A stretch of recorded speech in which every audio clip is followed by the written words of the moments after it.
Hey, today I'm going to show you 4 Toolbox Motown bass lines in the style of James Jamerson. See you inside the video. I'm also going to give you a completely free PDF so you can see everything written out in standard notation and tab. Link in the description below.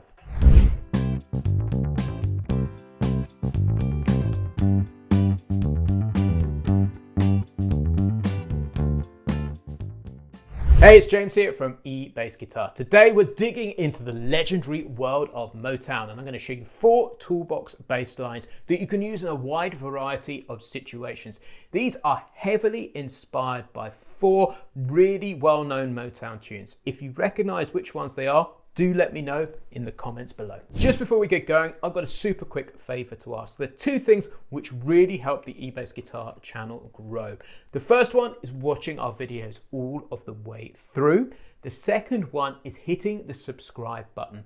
These 2 actions will help us more than you can imagine and will enable us to put more great free bass educational content out there. So please hit that red subscribe button.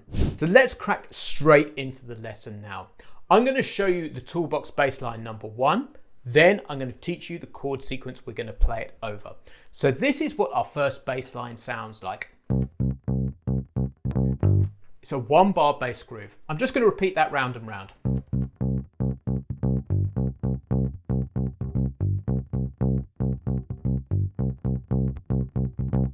Classic James Jamerson. So let's just take the notes apart. We start off with 3 eighth notes, so bum, bum, bum, dead straight on the beats, 1, 1, and 2. Then we go into 4 offbeat 16th notes, which sound like this. And the final note lands dead on the 4th beat. I find it simplest just to feel this rhythmic pattern, so just really internalize it. Once you've got it down, then add the final note, which is a lower 5th. So what we're doing this on is the note of C, chord of C rather, and then we're dropping down to the lower 5th, which is a G. And that final G is placed on beat 4 and that is our bass line for example number 1.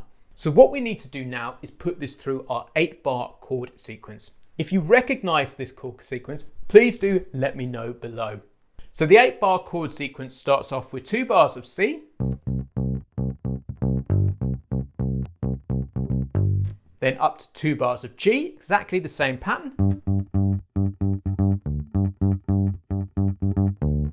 then 2 bars of D minor, but on the 4th beat of the 2nd bar, we are going to hit an E to take us up to an F chord.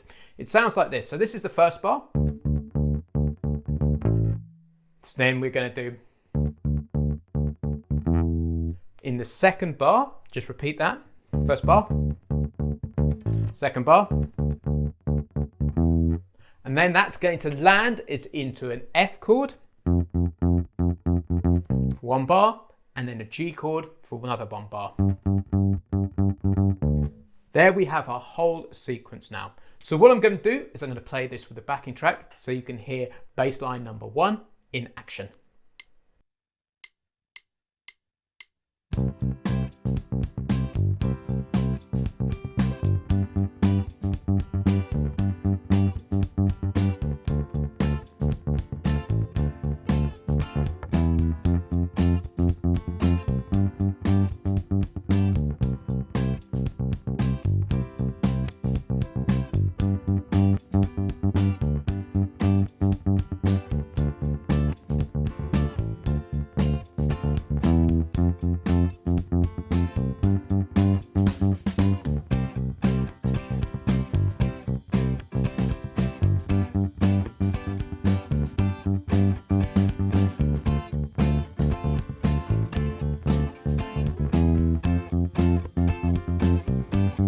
So that's Toolbox bass line number 1.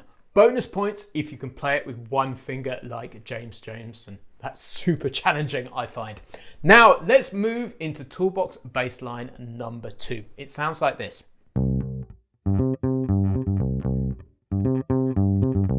So that is classic root 5th and octave. So let's take this apart. You'll hear Jamerson do this a bunch, so it's really worth learning it. So we start off with 2 8th notes. Then just before the 3rd beat of the bar, we hit a G. and then we hit 2/8 notes on the third beat of the bar, which is the octave. Then we rock back to the fifth, back to the octave, and then the fifth again, bar, bar, bar, to take us back again.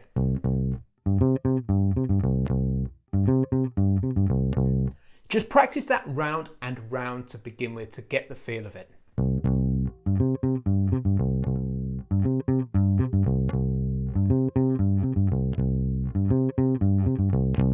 Once you've got it down, then put it through the chord sequence. So we start off with 2 bars of C,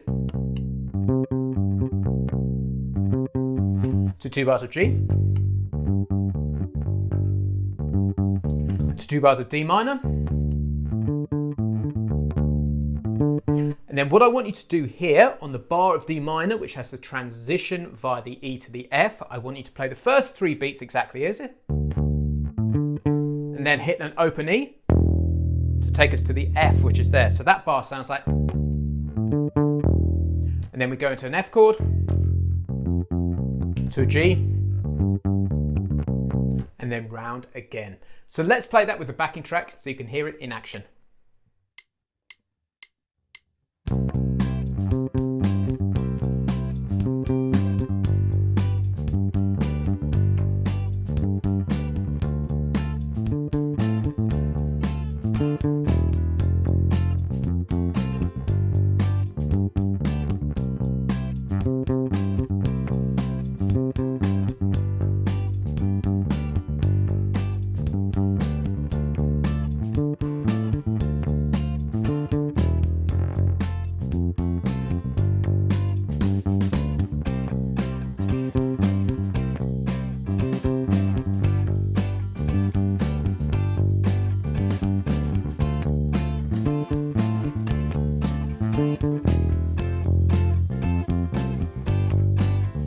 Guys, we are halfway through this video. If you're enjoying what you're seeing, make sure you grab the completely free PDF which comes with this video. I'm going to put a link which is in the description below where you can download it and get it sent to your email inbox. So let's move on to Toolbox bass line number 3. It sounds like this.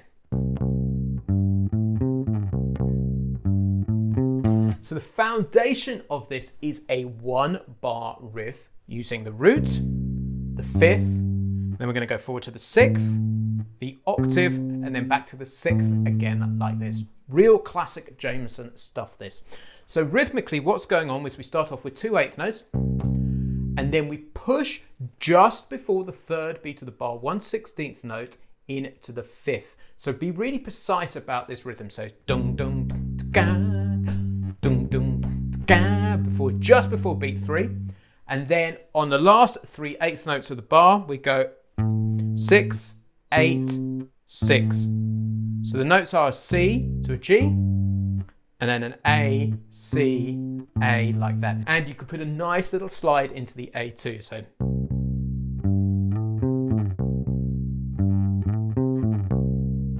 the next thing we want to do is put this across the chord sequence. And there's a slight modification we need to do when we get to the minor chord.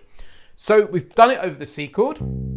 Now we just take it down a string and play it over the G.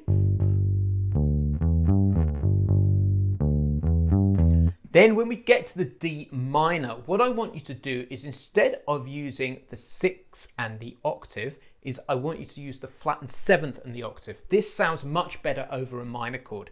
So we end up with this pattern.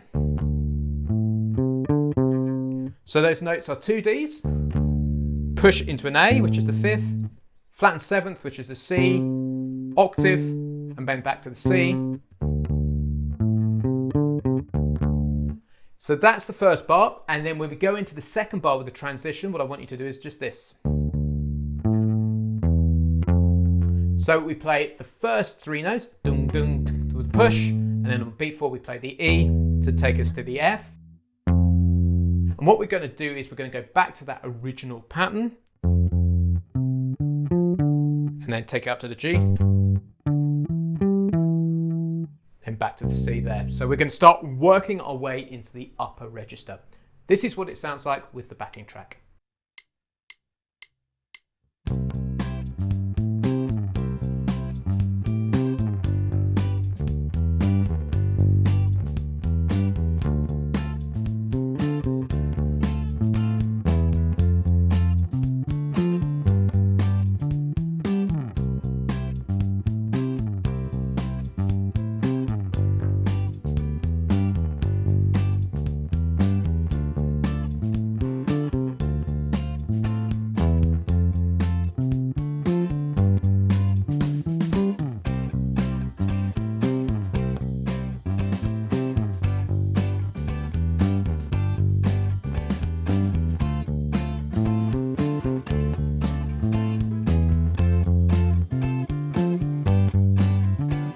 So let's move on to bass line number 4, and it's time to really up the gas. But this isn't quite as complex as it sounds. Let me play you the riff to begin with. It sounds like this.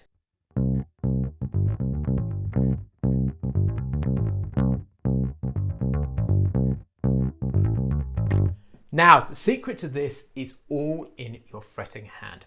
So we start off with 2 notes directly on beat 1 and beat 2. So bom, bom, nice short punchy notes. Then just before the 3rd beat, we play the C, and then we drop down on the 3rd beat to the G, A, and we want to hammer on there, and then go to a C, D. So that's the pattern. And then we go to the C, and then what I want you to do is sound the A again, just using your fretting hand, and then pull off onto the G. So you get this pattern.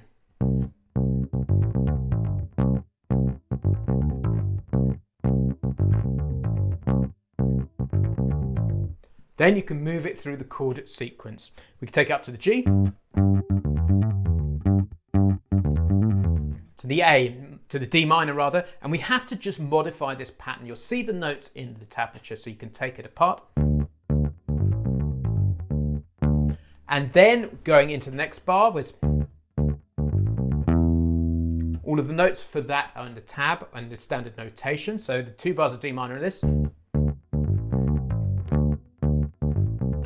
Then up to the F, G, then we have the whole pattern like so.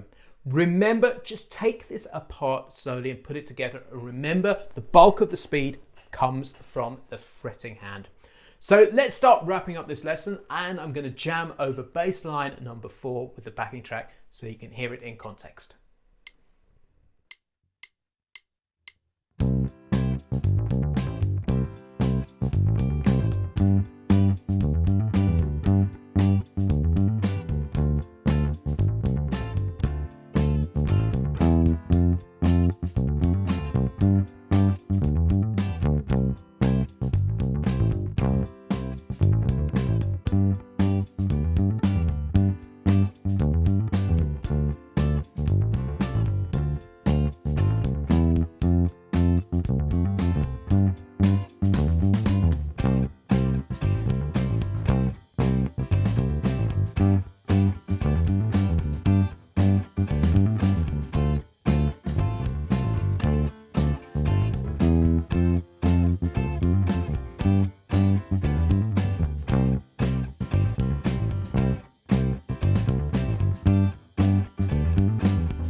So guys, that's the end of today's video, and I've got one very quick tip for you with the style of James Jamerson. One thing he used to do was play the 4/3 technique because he was a double bass player originally.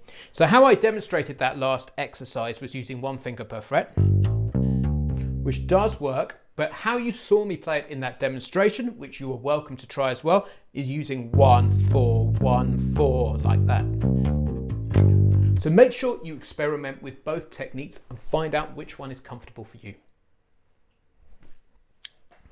So guys, that's the end of today's video. If you've enjoyed this, make sure you check out the whole of the Toolbox bass guitar series. You can find that over in the Bass Lab Plus at ebassguitar.com. I'll put a link to that in the description below, and I'll catch you very soon.